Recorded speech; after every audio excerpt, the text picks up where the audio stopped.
புத்தக வாசிப்பு எந்த சிறகை தருகிறது?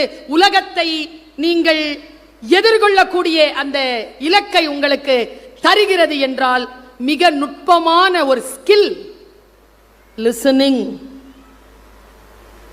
லேர்னிங் கூட செகண்ட் தான். Listening stands first. அப்புறமா தான் லேர்னிங், அப்புறமா தான் ரீடிங், அப்புறமா தான் ரைட்டிங், அப்புறமா தான் ஸ்பீக்கிங். ஃபர்ஸ்ட் என்ன? காது இருக்கின்றவர்கள் கேட்க கடவீர்கள் என்கிறது Bible. It is not physical, it is metaphysical.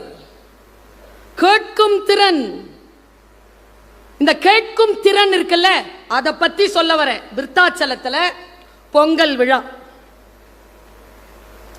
நீங்கெல்லாம் உரி அடிச்சு விளையாடி இருக்கீங்களா? அங்க ஒரு காம்படிஷன், உரி அடிக்கிற விழா.